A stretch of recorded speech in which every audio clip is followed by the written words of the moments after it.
How's it going, Ram fans? Happy April Fools. I'm Mike Walsh, and don't worry, it's not just me tonight. I've got all your favorite faces here as well, except, of course, Leah Kakowski. To our social media followers, you already know that, and that's no surprise. So let's just jump right into it, shall we?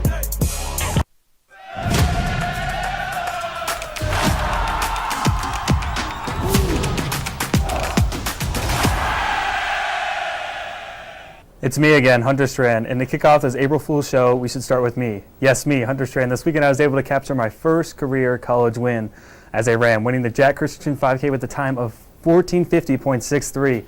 This time actually converts down to 14:26 when you go down to sea level, so it's a little better than that. But this will send me down to California, and just it was great to get the win against some Wyoming guys. That's plenty. We get it. You won.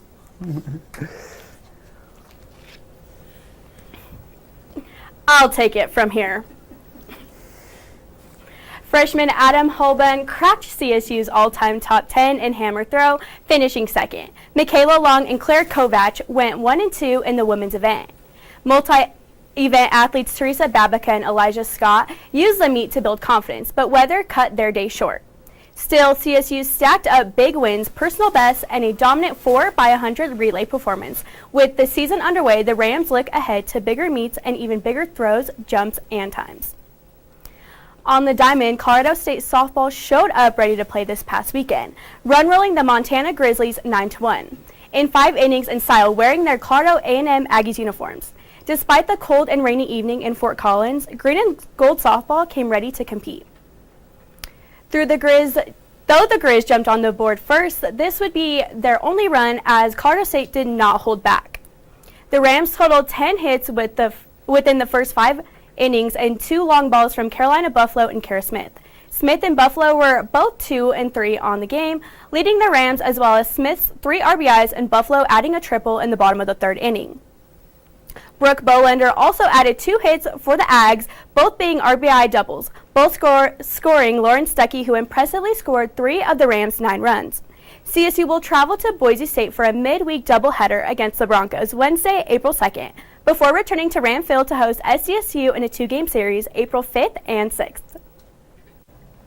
Thanks for those reports, guys, or should I just say Brooklyn? I think that's enough CSU sports for now, though. Before we go to the obvious topic of the weekend in March Madness, I want to do a quick court report on the current state of the NBA as the regular season wraps up. So let's get right into it. I know my usual co-anchor Leah would be happy with this first team, so let's start with the hometown Nuggets, who currently sit at 47-28 on the year, holding down the number 3 seed. Being led by the Serbian beast and one of the best players of all time, in my opinion, in Nikola Jokic, who's actually putting up the best numbers of his illustrious career, averaging a career high in both points and assists, while in a tight race to claim his 4th MVP over the Thunder's Shai Gilgeous-Alexander. And speaking of the Thunder, the MVP usurper, in my opinion, Shai and his team have a chance at greatness, currently boasting a league best record of 63-12. There is still a chance this squad can win 70 total games, a feat that hasn't been done since the Warriors super team in 2016. I think we're all glad that time is over of the super teams, and of course, boo-hoo Draymond. But getting back to current day, when it comes to title favorites, both the Nuggets and the Thunder are firmly in the conversation for the ring in the West. But in the East, there is some strong competition, as the Cavaliers of Cleveland only trail the Thunder for the best record in the entire NBA. Amazingly, they have rebounded pretty well after losing LeBron a few years ago, but this is a new level for the team, as they have a chance to win more games than LeBron ever did in his time in Cleveland. But after the Cavs in their redemption story, it is the defending champs and my personal favorite for the title this year, with the most expensive roster in the history of basketball, the Boston Celtics. Losing a few more games in their almost perfect 2024 season, this team retained all of their championship talent, and they can't be taken lightly as a 2 seed. So if you are talking about NBA this spring, make sure those 4 teams are in your vocabulary. And when you talk about the Nuggets, make sure to remember that Jokic should be the MVP, and he has been the best player in the league for a while now, in case anyone wants to debate you. But now, Ram fans, we're going to take a quick break before we dive into all things March Madness. So please, please stick around. Living with someone you don't know on the other side of the wall is hard, especially if you don't know how to be a good roommate. The first thing that you'll want to do to be a good roommate is make sure that you always stay quiet.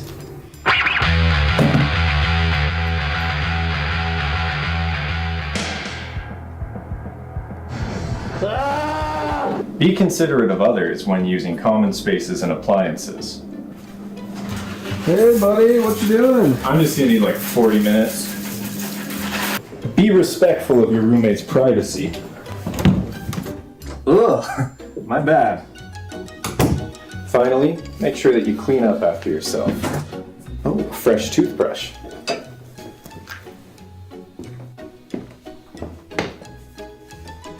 Have you seen my toothbrush? Follow these tips to get along with your roommates and your landlord.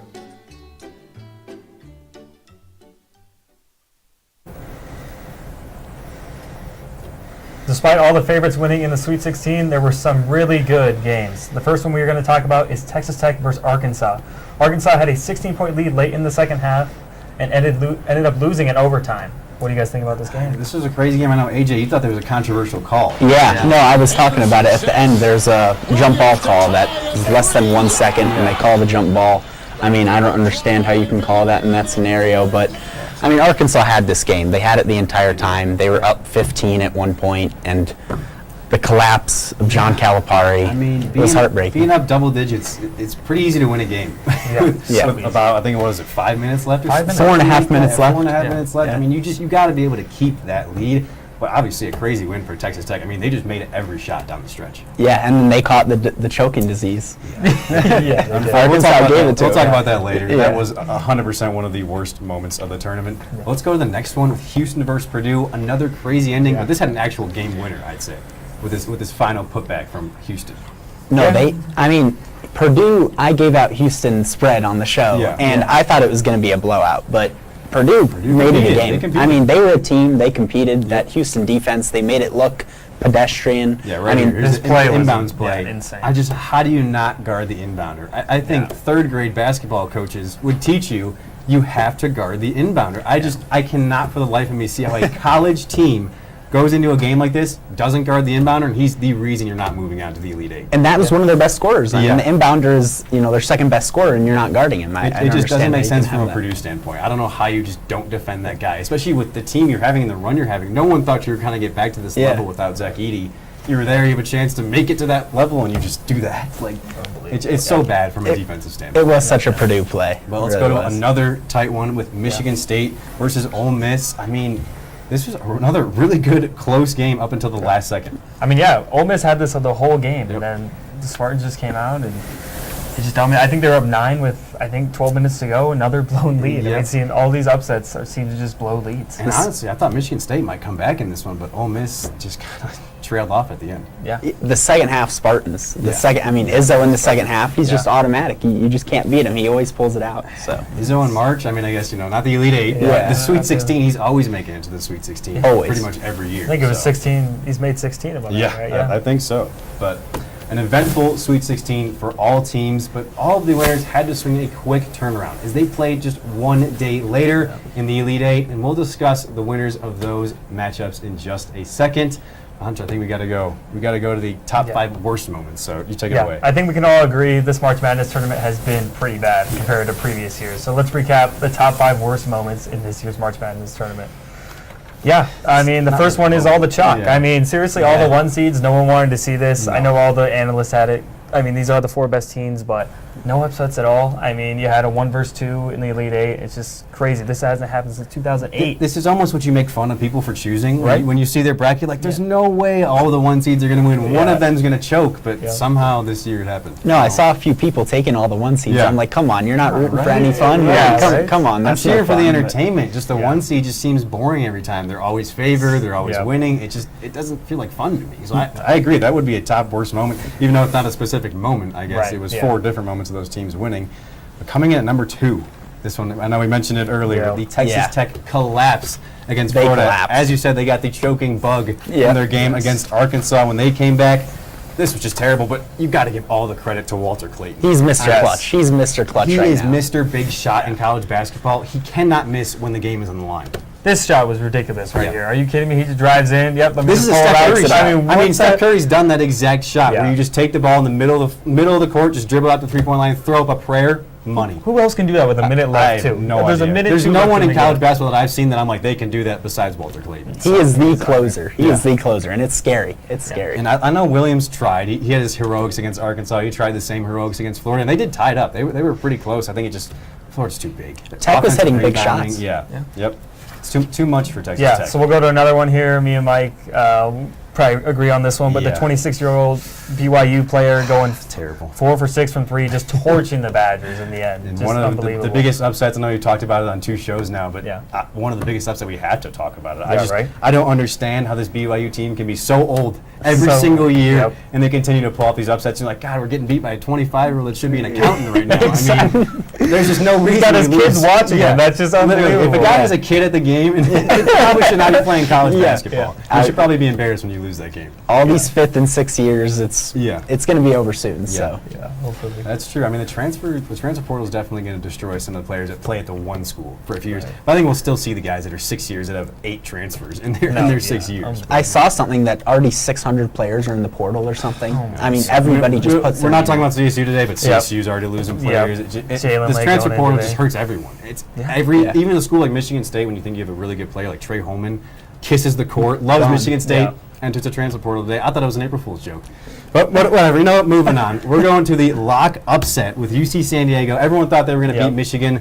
Michigan pulled it off, but this one came down to the wire as well. Yeah, it did. It came down to that last-second shot, but everybody, I mean, I go on analysts, everyone's picking them. Like, Yep. I've never heard of this school before. It's their Right, first year being right. Division I eligible, and everybody's like, yep, they're the team to beat, and they were down by 14 at halftime. I also just don't get this off of Michigan's Big Ten performance. Right? They win the Big Ten. Like, It I was know San Diego had a great year. I'm not going to deny that, but they got a bad draw playing against the Big Ten champion in Michigan and 2 7-footers. I know they kept it close. Yeah. They did keep it close, but I was kind of Michigan all the way. As a mid-major to go against 2 7-footers in the first round, I mean, I don't see how you can call that Yeah. a favorable matchup. But I would agree, and I know we already talked about this next one last week, I think, but this has to be one of the worst moments. It's like CSU last year against Virginia when they forced them to score 15 points in the second half. It's number 5 Clemson scoring 13 points in the first half against McNeese. I mean, just a crazy result for this. I looked up what their first half shooting was. 1 for 15 from 3.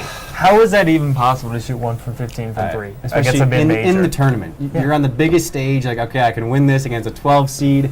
We're feeling good, and you cannot make more than one. I mean, What's even more funny is they dropped 50 in the second half. Yeah. So you Yep. sit there and have, like, what? that first half just totally. I mean, McNeese looked pretty good in that first half. for sure. They were- I'm not going to discredit McNeese, but Yeah, no. scoring 13 points Yeah. in one half, especially as a 5 seed, especially as a power conference school, like An ACC. there's just ACC. so much more expected of you, and you do that. It just it hurts. Especially, I'm sure those For fans have to be hurting a lot. Oh yeah. But AJ, I think we got your Yeah, segment today next. is probably the best day to talk about it. We've talked about it a lot. Some of the worst losses I've had Yeah, betting yeah. throughout March Madness and the NFL. We've got a couple of them to show. Okay. Yeah. Same. I know Mike likes talking about the losses that I give out. You I know. mean, Arkansas was a tough one over the I weekend. just don't love lying to the viewers. Is all I want Well, to say. it's not lying. That's all I want to say. You know, just looking at these parlays here. Yeah. I mean, Look at the I'm seeing Arkansas. a lot of minus here. And Oh, come on. The VCU one. VCU all against I VCU. won't lie, you know, I was high on VCU, so I'll give you that one. But No, and then one that didn't even show the worst one. Cincinnati. Since I had minus 300, it was the worst one of them all. Who were they playing in that game? They were playing sorry, what sport is this? Can we go back to that? basketball. Okay, just make sure. Yeah, it was Okay. earlier in the season in college basketball. Okay. I can't remember who they were playing. Okay. Oh, I think it was Utah. Okay. I think it was Utah. And you but yeah, told us they situations just totally then. collapsed. Okay. Well, Okay. yeah, Minus yeah, but 300. you Giving know, out some chalk there. no, but my picks over the past week. I mean, I had Arkansas spread. Do we have a recording of the past week, or are these? I don't know if we have the past week, but I like rolling through these losses. I think you it know, was I like 4-1. seeing losses. I think it was 4-1 this past week. That's So. okay, you know, I'm not seeing any proof of that, but that's all right. You know. Oh, there it is. Yeah, We've there's got more. all of it, and then Cincinnati, plus the 8.5. It was against Kansas. I see a lot of red on those screens. No, there was only one red. It was 8.5. Like, are you kidding me? I guess I shouldn't have bet against Kansas, but that's just how it Oh, goes. against Kansas, okay. It's okay. I think a few others, including myself, have had a kind of a different, less honest approach. So just, roll the clip of me talking about that, essentially. There's no reason that I need to bet some nights, but every time I do look into it. Like I look up their stats, I look up the last time they played against that team, I look up how many like if I'm betting on threes, I look up how many threes that team allowed. So if I do make a bet, it'll be stats. But the act of going into the DraftKings app is very impulsive, and I probably should put a limit on the DraftKings app. Not tweet those things. I am being defamed. I did not tweet those things, but that is how I feel when I place bets and they don't win. That's exactly how I feel. So they're pretty accurate of my feelings. Sounds like you've about been it. tailing AJ a little too much. I don't know. Come on. As I said, it's not like I need to bet. It's just when I open the app. That's the real problem is when you see the app, you're like, oh, that's a really good line. That's what really gets. That's where the danger starts. Yeah. But when we come back, some special guests join us for some friendly fire.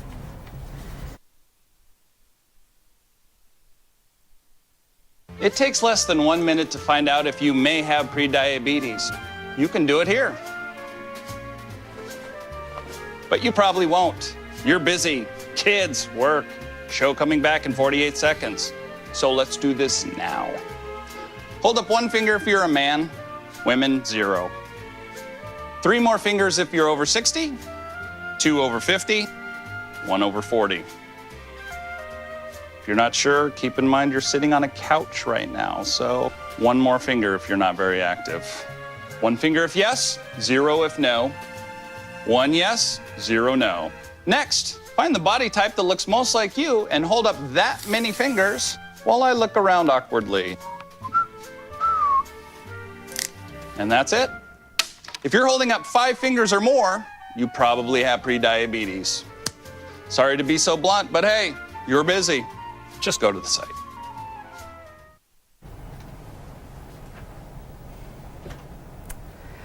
The Chicago Bears have officially been crowned the off-season champs by their own fan base for the 5th consecutive year.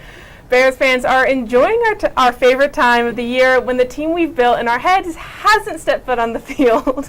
Head coach Ben Johnson further fuels the delusion after saying, "I kind of enjoyed beating Matt LaFleur twice a year," despite only doing that twice in his career with the Lions.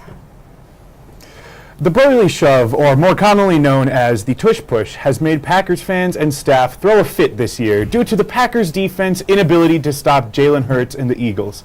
They lost their chance to go to the Super Bowl. Instead of training and trying to get better as a team, Green Bay CEO Mark Murphy thought it was a better idea to whine and try to get it banned as a whole, replacing it with a traditional quarterback sneak. Now, this may be a good idea in theory, but Green Bay quarterback Jordan Love cannot run a successful QB sneak for his life. So this tantrum doesn't just make the Packers look bad, but is harming their ability to win future games. And I agree with that fully, Max. But the Chicago Bears owner continues to seek further employment after a failure of an investment in New York. Former Green Bay Packers Super Bowl champion and 4-time MVP winner Aaron Rodgers, who claimed co-ownership of the Bears after building a 25-5 record against the team. Sorry, I seem to have gotten distracted by the pure talent of Aaron Rodgers. Anyway, Bears fans worry about a new owner on the rise after seeing Jordan Love start 3-1 against the team in his first 2 years as the Packers quarterback. Don't be fooled by my over-the-top Packers gear. This is me overcompensating for the fact that I am a fake fan. Unlike Bailey, who is a born and bred Bears fan, I am one of the most shameful types of fans, a bandwagon fan. 14 years ago, when the Packers won the Super Bowl, I decided that the team I wanted to be a fan of. After finishing his first season, he's reflect on future free agent Caleb Williams' first season and predict how many seasons it'll take for the Bears to ruin another young man's career. Sorry, Justin Fields. Caleb Williams ended his seasons getting sacked 68 times, getting into NFL history books as the third most in a single season. He also found a way to score touchdowns in only 10 games out of the 17 games this season. At this rate, he's on his way to a third-string quarterback position for a Super Bowl winning team before he's 30. The stance that the Bears are a better team compared to the Packers isn't just correct opinion, it is also a fact. The Bears are undefeated in 2025, while the Packers have lost every single game that they have played this year. One of those games was them losing to the Bears 24-22. So saying that the Packers are better than the Bears is just factually incorrect. Yeah, that's right. Facts don't lie, Max. And sometimes they do. It doesn't, though. NFL fans around the world find it difficult to hold their excitement in for the upcoming 2025 draft being held in Green Bay for the first time. Lambeau Field is by far the most historic NFL stadium still being used today. However, Soldier Field's history often goes forgotten, like the assassination attempt of President John F. Kennedy, who planned to attend the Army Air Force football game, where an assassination plot had been discovered just 3 weeks before his death. In Dallas, just like winning a Super Bowl in the last 45 years, this history fits right into the rest of what ifs Bears fans live in. That's an interesting fact, Bailey. I didn't know that. At the beginning of last season, many Packers fans were saying that they had an elite group of wide receivers. However, at the end of the season, fans had a much different opinion. All of their amazing wide receivers were to blame for the Packers' inability to make it past the first round of the playoffs. 3 of the Packers wide receivers were in the top 25 players with the most drops this past season as well. Don't worry though, the Packers have fixed this issue by signing the absolute stud of a receiver, Mecole Hardman, solving their issue of having useless wide receivers. Now, Brooklyn, over to you. Thanks for that, guys. Obviously, here at CTV, not everyone is the biggest sports fanatic, and that's okay. When it comes to quizzing them on their knowledge, we're big fans. This time around, logos. Representing our social media team, Sophia. I totally know this one. The flying dream catcher, I don't know. In Indiana, I don't know. What? What even is that? What even is that? A circle with wings? The heck? Eagle. Wait, no. Hawks. Hawks. Yeah? Am I close? From Detroit. I don't know. Let's go. The heck is that? It's like the baseball glove, right? Okay. Baseball and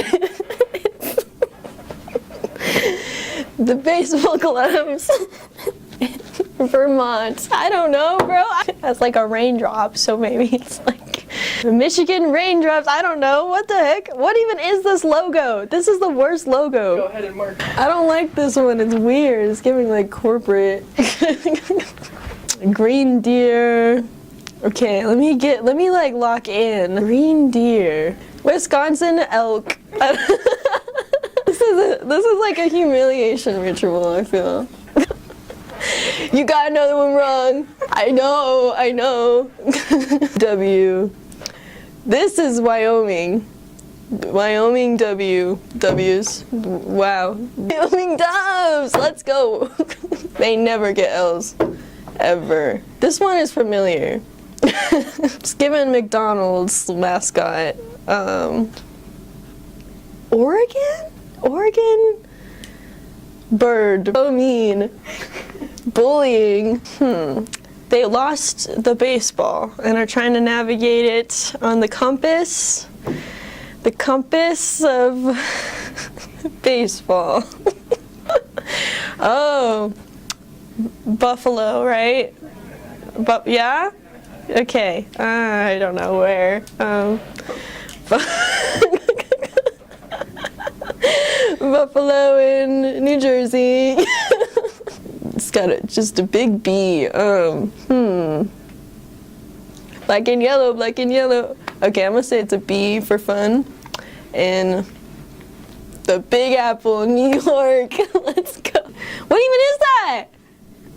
Is that like the buckle they put on like for cowboys? Mm-hmm. Gotta be the South.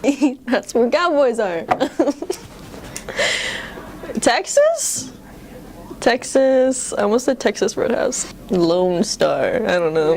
The Stars. The Houston Stars. Well, they got a star on there. What? Don't go anywhere just yet. When we come back, the madness is down to the Final Four. We'll be right back.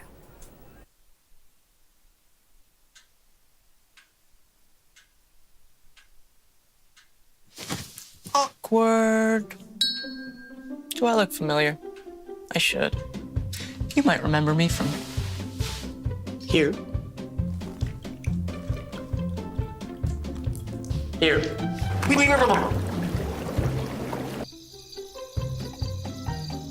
Or maybe even here. But an awkward silence can be a great thing. It can actually be a perfect moment to reach out to a friend and ask if they're okay, if they seem down. It doesn't matter how you say it. You all right? Everything's okay? Oh, gee. You all right, girl? Oh, you cool? You bug and dog. Just show you're there for them. Go on, Kelly. Seize the awkward.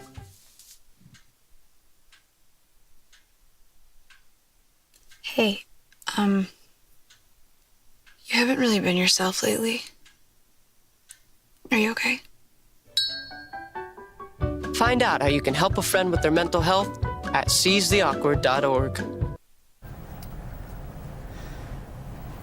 Welcome back. It's Pick'em's time, and it would only be right to start Pick'em's off with a scoreboard update from this week. Honestly, I'm not even sure, guys. I'm not sure how it's looking, but I think it's pretty even. It's got to be still right now. Whoa, Wow. okay. All right, man, guys. That cannot be right. I don't know what happened there. I had 14, now I have 13? Come on, Hunter. Okay, this has got to be April I don't. Fool's Maybe here. there was some This bad counting there on whoever did this. I do like the Ella -9 though. I really Yeah, do. negative appreciate 9. that. Yeah. I didn't think we were doing minuses in this scoreboard, but the humility of Ella, really shining there. But Yeah. We're Again, from at 18, and we've done one pick 'em? I kind Zero? of think you're right though. I don't know how you're only at 13. Yeah. Maybe 19 seems right. Maybe those are meant to be switched. Maybe it's supposed to be Brooklyn, where Yeah. yours is, and then Hunt. Regardless, I'm winning, so Yeah. I'm feeling fantastic. Maybe you're supposed to be last. Exactly. Yeah. Maybe I'm supposed to be Yeah. -9. Negative 9. Yeah, Yeah, Ella's at Ella's 24. 24. But regardless, we got to get into the pick-ems. Maybe you Yeah. guys pick up some points here.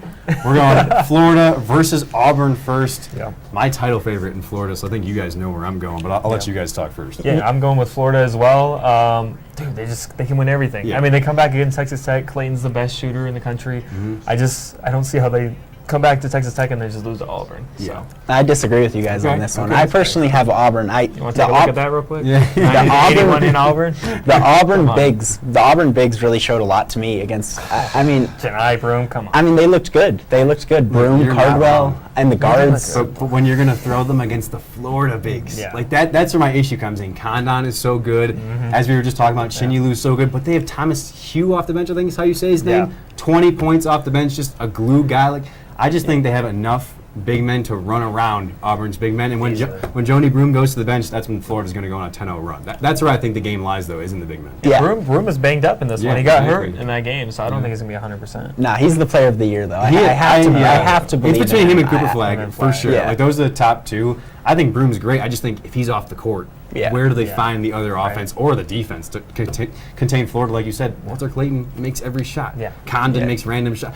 All these guys can make shots. Their 7-footers make threes every game. I like you said, Hunter, I don't know how you defend them. Yeah, and I think when you win a game like that, when you come all the way back, no one can beat you. Yeah. Like when you win a game like that, I don't know. Walter Their Clayton's confidence has got to be his high. confidence, like, just personally, has to be so high. So He's high. hit so many big shots. They asked him about it after the game. He's like, I don't know. I'm just shooting the shots. He's just playing basketball, throwing up shots. I mean, when you're just that relaxed and you're making big shots like that, I mean, I don't know how you beat a team like that. But I like the argument. Moving on to hitting shots, Duke was hitting all of them Yes, against they Bama. were. Yeah. I mean, that's the only time Bama scored below 70 in like 3 months. Yeah. So Duke looked pretty dominant in this one, but I'm going against them again. Okay. I think Houston's got it. Okay. That Houston defense looked incredible. Tennessee's no slouch. Their defense for is sure. incredible. Yeah. And they had Houston a horrible first half. That was terrible. horrible. Yeah. They shut them down in the first half. Yeah. But Houston's, their depth and their bigs, I think they have really underrated bigs with Roberts and Francis. Okay. They have shot blockers. I don't know. I think they can match up with Duke. I really do. Yeah, I mean, I think they're a really good team. LJ Cryer's a great scorer. I just think Duke has more talent, and that's where I'm going with Duke here, and that's where I was kind of debating between the two. I think Houston has the defensive edge, but Duke has both. They have the offense and the defense, and like we just said, a top 2 player in the country in Cooper Flagg. But then you look past them, and there's guys that are probably first-round picks. So I just think there's too much talent on this Duke team for a team like Houston to win. I really do like Houston. I just also don't think they score enough. Yeah, they're constantly scoring 50 and 60 in their games. They've scored 75 in this game. I think they win easily. Yeah. Well, I mean, like we talked about Alabama, we knew it. Yeah. They had their hot streaks. They make a bunch of threes, and they play a real team like Duke, and they can't do the same thing. Yeah. I knew that was going to happen after that BYU game. So Yeah. I'm feeling really good about Duke. I think everyone on their team should be pretty confident. They remind me of UConn last year. They just run through everybody. So dominant. Don't let that Arizona score fool you. They were up 19 in that game, and it came down to 7. And Caleb Love just had to make the random shots to Yeah, keep of course. that game close and then get 30 points. So I agree that score was not as close as the actual game was. Yeah, no. Yeah. All right, let's move on to the next one. We're going to Nuggets and Timberwolves. We're going out of the college basketball. Yeah. I think we have someone there right now at Ball Arena, our very own Leah Kikowski. Let's get her prediction from Ball Arena. What's up, Ram fans? It's Leah Kikowski, and I'm here at Ball Arena, and happy April Fool's. So back to be on Pick'ems because it seems like it's been a lifetime, but I, of course, have my Denver Nuggets tonight against the Timberwolves. We got Anthony Edwards healthy. Nikola Jokic is healthy as of late, so I think the Nuggets got him this time. We are not as good against the Timberwolves in the last few games, so I think the Nuggets got him 135 to 127, and I think Brock is going to hit his half-court shot tonight. So, happy April Fools. Hey, I appreciate the pick, Leah. That's a pretty high-scoring game, though. For Nuggets I think the Timberwolves. Wolves play good defense. But you guys where are you guys going for this? I'm gonna agree with Leah. I'm gonna go with the Nuggets. Okay. I mean, the Wolves have beaten them 3 times this year. I'm just praying they get one. I mean, Yeah. 4 And they're games at a home. sweep. They're at Yeah. home, even though they lost by 20 last time they were That's at what I home. was gonna bring it And the up. score was Yeah, they scored 95. So, I mean, the Wolves do own them, but I can't imagine them getting beat 4 times by the same exact agree. team. John would be upset, but I got to go with the Nuggets. I mean, the Timberwolves do beat them, but at home, Jokic has got to get them back on track before the playoffs. I mean, I want to agree with you guys, but the Timberwolves are just the Nuggets' kryptonite. It felt like a few years ago when the Lakers and their kryptonite was the Nuggets, and the Lakers just could not beat the Nuggets. I think this feels like almost the same thing where they swept, or they didn't sweep in the playoffs last year. They had the Game 7 last year. Game 7, yeah. So they beat them last year. There's so much tension, I feel like, with these two teams. They're at home again, but I don't know. I have to go Timberwolves here. I can't choose the Nuggets in good faith just because of their records against the Timberwolves this year. And like that game you saw, down by 20, scoring 95 points. Too. I know the Nuggets shot really bad that night. I think Jokic was the only one that had a good night, so everyone else is going to have to contribute. But that's what I worry about with the Nuggets is they have those nights where no one else contributes. It's just Jokic. Yeah, looking back to last year too, the Wolves had actually won 5 in a row. They won Yeah. Game 7 or Game 6, Game 7, and then they won 3 in They a row. just play now. differently against the Yeah. Nuggets. It's something else when they go and they see the Denver Nuggets in the schedule. The defensive energy just ranked up 10 times because they're playing the I Nuggets. will say, though, they had that fight on Sunday, and they have a few players suspended. I saw I that think fight. the favor is definitely for the Nuggets right now. The Timberwolves are missing key pieces. The Nuggets are healthy. They've won, 10 of the last 14? Yeah. So the Nuggets is definitely not. That's a good pick, in my opinion. Yeah. All right, let's go to the next one. Moving on to the women's. Women's. We haven't talked about this in a while, but we're going Texas versus South Carolina in the women's Final Four. Who do you guys got? Yeah, I'm going to take South Carolina. This is their 5th straight Final Four. I don't think Texas has been in the Final Four in a while. I think the experience here is just going to help them win this game. They're just so ready to be here. I mean, this is a team that didn't even lose a game last year. Yeah. I know they're much different this year, but I see them going to the national championship. Okay. No, Dawn Staley's got them ready. She does. I've been She's a wanting to great talk coach. about Dawn Yep. Staley. She's a great coach. Yeah. Every year they're in it, and every year they win. Yeah. So I've got to take South I also Carolina. think it's hard to live up to last year when you literally went undefeated. Yeah, right. How are you ever going to live up to a season like that when you had so many first-round picks? I mean, that team was just crazy, and they still only lost 3 games this year. But I'm actually going to go with the upset here, purely just for the sake of going with an upset. I feel like they're also number 1 seeds, so they're both 1 seeds. Doesn't really matter who wins. They're going to be in that game regardless. I'm just going to go Texas. I feel like this is their first one in a while, like you said. Yeah, first one in a while. Is it their first one ever, or is it their first one in a might while? be their first one ever. Whatever. Regardless, their first one in a while. I think they have the energy, and they might take this one, but I'm going to go with Texas. They just beat TCU, right? Yeah. Yeah. So then we'll go to UCLA versus UConn. I'm going to take UConn in this one. I think UConn, they've been here before. It's Paige Buckets last year here at UConn. I think they're favored by 8.5. They've been running through everybody so far in this tournament. I don't know how they're a 2 seed. I was a little confused seeing that, how they're not a 1. But I know USC was that 1. But, they beat South Carolina by 30 earlier this year in South Carolina. And then, Yeah, I just think they're playing a UCLA team that's not. There's no doubting how good UConn is, and I think if they win this game, they're winning the championship. I think they're beating South Carolina or Texas. I'm actually going to go UCLA though. Okay. Kind of again a random one, but I really liked watching them in their last game, which I actually watched these last 2 games of the women's these 2 teams that they played. UCLA looks so good, and Lauren Betts is her name. 6'7", just dominates on the glass, averaging almost 10 rebounds, 20 points a game. I just think if anyone's going to beat UConn, I think it's going to be UCLA. I don't think it's going to be South Carolina or Texas. Did you call her Paige Buckets? Yeah, Hunter? that's Paige her Buckets. name. Yeah. I mean, she's had, 30 in 3 straight? 40 in the one She game? just dropped 40 in Yeah. the Sweet 16. No, It's her last name. She crazy. needs to get that There's no championship. denying her, and there's no denying UConn. I just think UCLA takes this one specifically. I agree. Or I don't agree. Yeah, it's all right. I give it a shot. Well, Rams, we hope you had a harmless April Fool's Day and enjoys today's special edition of CTV Sports. We'll see you next week.